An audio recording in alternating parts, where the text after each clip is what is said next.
Les amis, depuis quelques mois, il est de bon ton de présenter Nicolas Sarkozy comme un has-been plus ou moins pathétique qui n'a tiré aucune leçon de sa déculottée de 2012 et ne rêve que d'une chose, se venger du petit gros qui lui a manqué de respect en ne le raccompagnant pas à sa voiture sur le perron de l'Élysée le jour de la passation de pouvoir. Regardez, même la presse de droite le maltraite, à l'instar du Point de cette semaine, qui le représente arborant un petit sourire content de lui, photographié sur un toit de Paris avec la tête dans les nuages, pour signifier à quel point il est perché, le malheureux, j'imagine. Photo barrée par le titre suivant « Peut-il sauver Hollande, l'adversaire dont rêve l'Élysée ?» C'est vrai qu'en apparence, Sarkozy n'a pas changé d'un iota depuis 10 ans. Pathologiquement auto-centré, névrosé jusqu'à l'os, doté d'à peu près autant de sens de l'État qu'un protagoniste des ch'tis à Ibiza, vindicatif comme Charles Bronson dans un nanar sécuritaire des années 70, il allie toujours autant le grotesque à l'inquiétant. Sauf que désormais, on le constate chaque jour un peu plus grâce à Donald Trump, le grotesque allié à l'inquiétant a sérieusement le vent en poupe. Les fous furieux sans surmoi sont devenus quasiment la norme en politique, et ce n'est pas Robert Ménard qui me dira le contraire. Du coup, Sarkozy retrouve de la légitimité.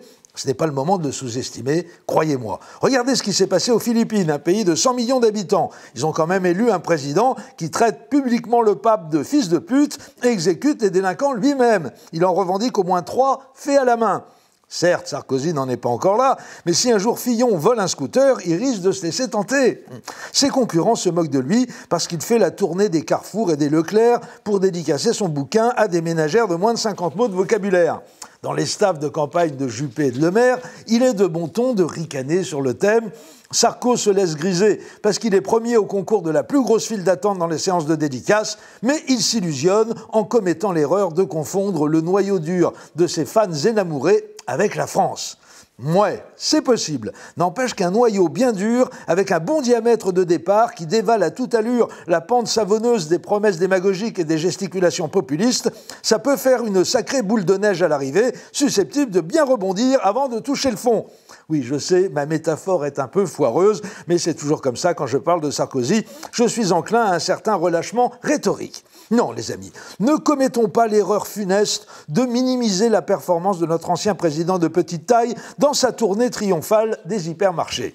Certes, il est un peu devenu à cette occasion le Daniel Gilbert de la droite décomplexée, le Jean-Pierre Descombes de la réacosphère, et la tentation est grande de se foutre de Sabinette à ce titre. N'empêche que 180 000 exemplaires vendus et des files d'attente comme il y en avait devant les boulangeries polonaises dans les années 70, ça peut faire la différence au moment des primaires de la droite.